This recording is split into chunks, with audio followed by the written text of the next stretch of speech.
नमस्कार दोस्तों, मैं कृष्णमूर्ति आप सभी का स्वागत करता हूं लर्निंग मिरर यूट्यूब चैनल में।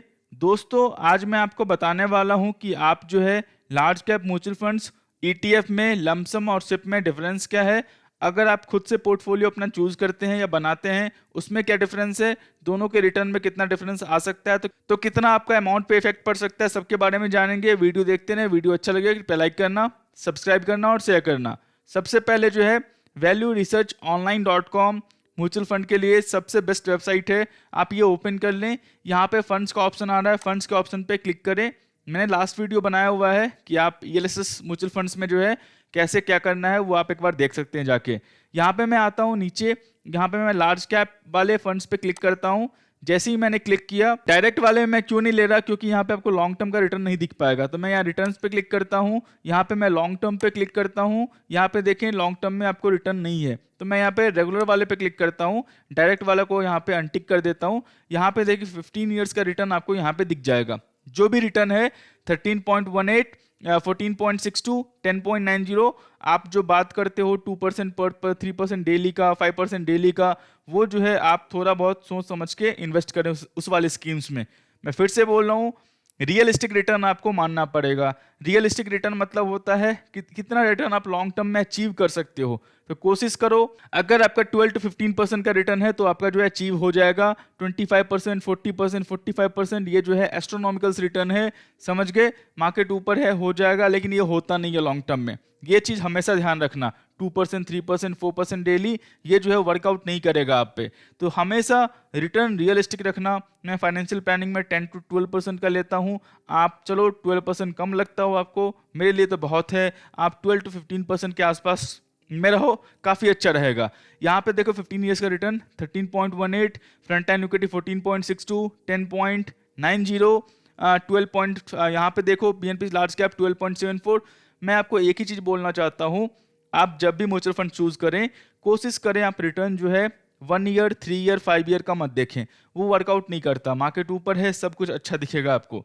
कोशिश करें आप जो रिटर्न है वो 7 ईयर्स, 10 ईयर्स, 15 ईयर्स का फंड है तो बहुत अच्छा है। अगर वो बेंचमार्क को 1% ऊपर भी बीट कर पा रहा है फंड, आप उसको ट्रस्ट करें, क्योंकि उसका फंड मैनेजर 7 ईयर्स का, 10 ईयर्स का, 15 ईयर्स का मार्केट साइकिल देख के बैठा हुआ है। तो वो जो है ज़्यादा आप पे वर्कआउट करेगा बजाय 1 ईयर, 3 ईयर, 5 ईयर के लिए। शॉर्ट टर्म वाले म्यूचुअल फंड ले सकते हो। लॉन्ग टर्म में मैं ईटीएफ इसलिए बोलता हूँ, ईटीएफ का आपको जो है पता चल जाएगा क्या है नहीं है। आप रिटर्न देखें यहाँ पे 13, 14, 10, सब समझ गए। डीएसपी का है 13%। जो भी म्यूचुअल फंड है उसका रिटर्न देखें 12 से 13% का है। अब मैं नीचे आता हूँ, जो मैं आपको मेनली बोलता हूँ इन्वेस्ट करने के लिए, लार्ज कैप फंड होता है top 100 fund. IDFC large cap 11% return है। तो जो भी है लार्ज, मैं लॉन्ग टर्म में बोल रहा हूँ, क्योंकि आपका गोल जो है वो लॉन्ग टर्म का है। शॉर्ट टर्म का तो गोल है नहीं आपका। चिल्ड्रन एजुकेशन है, डॉटर मैरिज है, वो तो लॉन्ग टर्म में होने वाला है। तो हमेशा जो है रियलिस्टिक रिटर्न बने रहें। रियलिस्टिक रिटर्न मतलब जो रिटर्न आप अचीव कर सकते हैं लॉन्ग टर्म में विथ प्रिंसिपल ऑफ सेफ्टी। अगर आप मान लो मार्केट में वॉलेटिलिटी है, मार्केट में रिस्क है, लेकिन उस मार्केट में रिस्क को अगर आप ईटीएफ में हो, म्यूचुअल फंड्स में हो, तो आप जो है उसको मिटिगेट कर सकते हो टाइम से। अगर आपके पास टाइम है तो जो रिस्क है यहाँ पे वॉलेटिलिटी है उसको आप मिटिगेट कर सकते हो। पर्टिकुलर स्टॉक्स रिकमेंडेशन नहीं है लॉन्ग टर्म इन्वेस्टमेंट के लिए, समझ गए। मैं यहाँ पे आपको आता हूँ, यहाँ पे देख लो ऑलमोस्ट ठीक है। यहाँ पे आ गया निपॉन इंडिया ईटीएफ जूनियर बीज, रिटर्न देखो कितने परसेंट का है, 14% का है। तो आपका जो ईटीएफ है उसका रिटर्न जो है ऑलमोस्ट जो भी फंड है यहाँ पे ऑलमोस्ट सबसे ज्यादा है। Simple concept, 11%, 10%, 11%, 10%, 11%। सेंसेक्स का फंड है यहाँ पे आपको, जो भी यहाँ पे आपको देख लो 14% रिटर्न है जूनियर बीज का। 51 से लेके 100 स्टॉक्स में इन्वेस्ट करती है। सामने दिख रहा है आपको रिटर्न, निफ्टी जूनियर बीज 14% रिटर्न है 15 ईयर्स का। 10 ईयर्स का रिटर्न देख लो 16.28% का है। सिर्फ 10 ईयर्स का return Nifty India junior base का 16.28% का है। यहाँ पे देख लो आप जो भी ETF है यहाँ पे लार्ज कैप का 18% का है। ज़्यादा डिफरेंस नहीं होने वाला। मैं फिर से बोलता हूँ, अगर आप म्यूचुअल फंड चूज भी करते हो तो ऐसा नहीं है कि 16% दे रहा है तो म्यूचुअल फंड आपको देगा 40%, 35%। वर्कआउट नहीं करेगा। शॉर्ट टर्म में वर्कआउट कर सकता है, लॉन्ग टर्म में आपको, अगर आपका मान लो यहाँ पे 10 ईयर्स में बीट कर रहा है, ठीक है म्यूचुअल फंड, क्योंकि ये इंडेक्स बीट कर रहा है चार्ज लेने के बाद, बहुत अच्छा परफॉर्म कर रहा है, तो चीज़ें वैसे देखनी पड़ेगी आपको। लॉन्ग टर्म में देखते रहना, 7 ईयर्स 10 ईयर्स में इंडेक्स बीट हो रहा है, फंड पे बेट कर सकते हो। समझ गए मेरा ETF कहने का क्या रीजन होता है? सिंपल रीजन है, ये जो आप एस्ट्रोनॉमिकल रिटर्न बोलते हो 2%, 3% डेली, 5% डेली, वो समझ में आ जाएगा। अमाउंट कैपिटल छोटा है तो दिक्कत नहीं होती है आपको। आपको पता है जीरो हो गया तो दिक्कत नहीं है। जिसका लार्ज अमाउंट ऑफ कैपिटल है उसके लिए बहुत बड़ा वो रिस्क है, ठीक है। तो वो इसमें कंफर्टेबल है। 13% देखो यहाँ पे 13%, 14%, 14%, 13%। 10 ईयर्स में 16% किसी ने बीट किया, हार्डली बीट किया है। एक मिराई ने बीट किया है, बाकी देखो किसी ने बीट नहीं किया। इंडेक्स रिटर्न को 15%, 13%, 13%, 14%, 14% किसी ने बीट नहीं किया। 15%, 16% ये बीट हुआ है, ऑलमोस्ट स्लाइटली बीट है। तो 100 म्यूचुअल फंड हैं, उसमें से 2 या 3 या 5 ने इंडेक्स बीट किया हुआ है।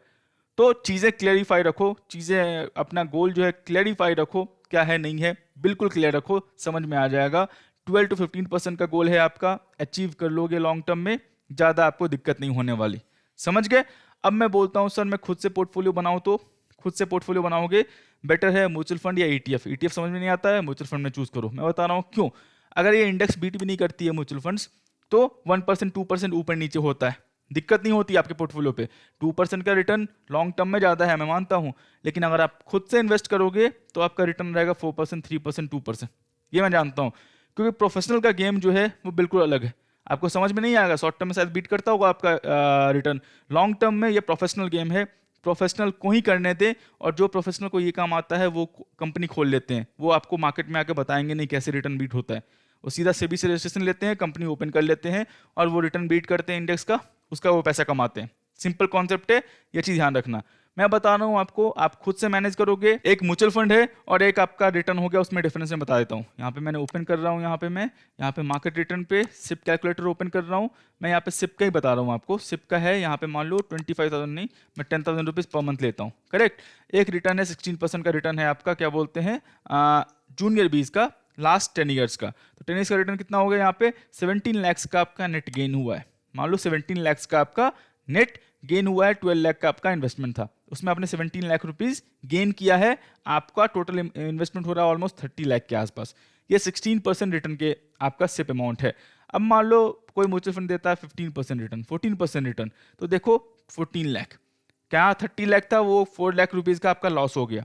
मतलब अगर कोई म्यूचुअल फंड आपका इंडेक्स बीट नहीं कर पाता है तो वो आपसे चार्ज तो ले ही रहा है, प्लस आपको रिटर्न भी कम दे रहा है, वो चीज ध्यान रखना। अब मान लो कि आपने इन्वेस्टमेंट किया, बहुत 99% इन्वेस्टर को पता नहीं होता, उनका बस एक ही मोटिव होता है, स्टॉक्स अपने पोर्टफोलियो में ऐड करना है। आपका सवाल ही गलत है। आप जो मेरे से पूछते हो लाइव में, सर जी कितने स्टॉक्स होने चाहिए पोर्टफोलियो में, ये सवाल नहीं। सवाल आपका ये होना चाहिए, सर इंडेक्स कैसे बीट करना है। वो मुझे आता नहीं है, जब आएगा कंपनी ओपन कर लूंगा मैं। वो कोचिंग क्लासेज वाला काम नहीं है उसका। इंडेक्स बीट करना आ गया आपका, पैसे ही पैसे हैं आपके पास, उसकी आप चिंता मत करें, समझ गए। तो वो जो है प्रोफेशनल काम है, वो उसमें सीख रहा हूँ, वो सबके लिए है। अगर आप सीख गए तो फिर आप जो है कोचिंग क्लास मत दोगे उसका, सीधा आप सेबी से रजिस्ट्रेशन लोगे, रिटर्न दिखाओगे, पैसे आएंगे, ऑटोमेटिक पैसे आएंगे उसके। वो चीज़ ध्यान रखना। मान लो आपका रिटर्न 10% का है, या मान लो 10% जनरेट किया, ये कोई रिटर्न देखते नहीं है, उनको लगता है कि मैंने प्रॉफिट जनरेट किया। मान लो आपने 12 लाख इन्वेस्टमेंट किया, आपको लग रहा है कि मैंने प्रॉफिट बनाया है, इसमें कोई दो राय नहीं है, कोई दो राय नहीं है कि आपको नहीं लग रहा प्रॉफिट नहीं बनाया मैंने। आपने बिल्कुल प्रॉफिट बनाया है पोर्टफोलियो पे, लेकिन आपने कितना बनाया है, 9 लाख रुपीज। आपको लग रहा है मैंने 12 लाख इन्वेस्टमेंट किया, 9 लाख का प्रॉफिट किया, बहुत अच्छा किया। नहीं किया। वही आप सिंपल सा इन्वेस्टमेंट किए होते इंडेक्स फंड में तो आपका डबल का प्रॉफिट होता। आप 9 लाख के लॉस में हो, 18 लाख का प्रॉफिट हो रहा है इंडेक्स फंड में। आपने खुद से पोर्टफोलियो मैनेज किया, आपका यहाँ पे 18 लाख का प्रॉफिट हो रहा है, आपने खुद से पोर्टफोलियो मैनेज किया, 10% पे आपका प्रॉफिट हो रहा है 9 लाख का, आप 9 लाख के लॉस में हो। वो चीज ध्यान रखना। ये चीज जो है कोई नहीं समझता। मैं वही सिंपल कॉन्सेप्ट बोलता हूं, अगर आपको ठीक है मैनेज करना आता है, इंडेक्स बीट करना आता है, तो ठीक है। आप चूज करते रहें कैसे बीट कर सकते हैं, आप ट्रैक करते रहें। ट्रैक कोई नहीं करता, बस डाल देता है, प्रॉफिट दिखता है, उसको लगता है मैं अच्छा कर रहा हूं। अच्छा नहीं कर रहे। आपका मेन सवाल होना चाहिए कैसे इंडेक्स बीट करना है, ना कि कितने स्टॉक्स पोर्टफोलियो में होने चाहिए। वर्कआउट नहीं करेगा वो। सिंपल कॉन्सेप्ट है, समझ गए। मैं इंडेक्स पे क्यों जोड़ देता हूं, मैं ईटीएफ पे क्यों जोड़ देता हूं। मैं फिर से बोल रहा हूं, खुद से स्टॉक्स मैनेज करने से अच्छा है म्यूचुअल फंड हाउस को दे दो, सबसे बेटर है। रिटर्न आपको अच्छा मिलेगा, दिक्कत नहीं होगी। कौन सी कंपनी आई, कौन सी कंपनी चली गई, इंडेक्स में डीएचएफएल आया, डीएचएफएल चला गया, यस बैंक था, यस बैंक डूब गया, वकरंगी था, वकरंगी डूब गया, मतलब नहीं है आपको कुछ नहीं करना। म्यूचुअल फंड वाले को दे दे, ट्रस्ट करें, सिस्टमेटिक रिस्क, मार्केट ऊपर नीचे होता रहेगा, घबराने की बात नहीं है। 12 to 15% का रिटर्न है लॉन्ग टर्म में, उससे ऊपर जितना आए बोनस है आपका। मैं फिर से बोल रहा हूँ, खुद से मैनेज करते हो पोर्टफोलियो, चीज़ें ध्यान रखना। आपको लगेगा प्रॉफिट मैं कर रहा हूँ, लेकिन आप रियली में प्रॉफिट नहीं कर रहे। समझ गए? सिंपल कॉन्सेप्ट है, ये मुझे बताना था, मैंने बता दिया। मैं वही टाइम फ्रेम 15 ईयर्स लेता हूँ, एग्जांपल बोलता हूँ, 15 ईयर्स लेता हूँ मैं। कितना का प्रॉफिट किया आपने, आपको लगेगा मैंने इन्वेस्टमेंट किया 18 लाख का, मेरा प्रॉफिट हो रहा है 24 लाख का। आपको लगेगा मेरा जो स्टॉक्स इन्वेस्टमेंट है वो 24 लाख के प्रॉफिट में है। लेकिन वही एग्जाम्पल मैं आपको सीधा 16% इंडेक्स पे देता हूँ, ठीक है। 16 पर 15 ईयर्स पे कितना था, 14% रिटर्न था इंडेक्स का ना, 44 लाख का है। कहाँ आप यहाँ पे 24 लाख पे प्रॉफिट किया आपने, कहाँ इंडेक्स आपको 44 लाख का रिटर्न दे रहा है, आप जो है 20 लाख के लॉस में हो 15 ईयर्स में। चीज़ें क्लैरिफाई रखना, सिंप्लीफाई रखना, पैसे आपको बन जाएंगे, घबराने की बात नहीं है। ट्रस्ट करो, इंडिया में ही पैसे बनने वाला है। समझ गए? ऐसी इन्वेस्टमेंट करनी है, बाकी आपको देख लेना। जो भी इन्वेस्टमेंट करते हो आपका कोई ना कोई पैरामीटर होना चाहिए, चाहे वो निफ्टी 100 हो, निफ्टी 50 हो, निफ्टी 500 हो, निफ्टी 200 हो, मिड कैप 100 हो, कुछ भी हो। जो भी आप एसेट क्लास चूज करते हो, सेक्टर चूज करते हो, उसके हिसाब से उसका बेंचमार्क होना चाहिए। तभी आपको पता चल पाएगा आप अच्छा कर रहे हो नहीं कर रहे हो। नहीं तो आपको लगेगा मैं प्रॉफिट कर रहा हूँ, मैं जो है प्रॉफिट कर रहा हूँ, यहाँ पे 24 लाख का प्रॉफिट है, लेकिन इंडेक्स आपका 44 लाख दिया है, 20 लाख के आप लॉस में हो। मेरे से पूछते हो तो आप 20 लाख के लॉस में हो। तो चीज़ें क्लियर रखो, ठीक है। मैं इसीलिए जो इंडेक्स बोलता हूँ, देखो इंडेक्स हुआ है, बीट तो हुआ है, 1-2 फंड हुए, जहाँ 100 फंड है वहाँ 2 या 3 फंड ने बीट किया इंडेक्स को। आप कितने लकी हो जो उसी 2 या 3 फंड में बैठे हुए हो, वो भी जो एक कंसर्न है।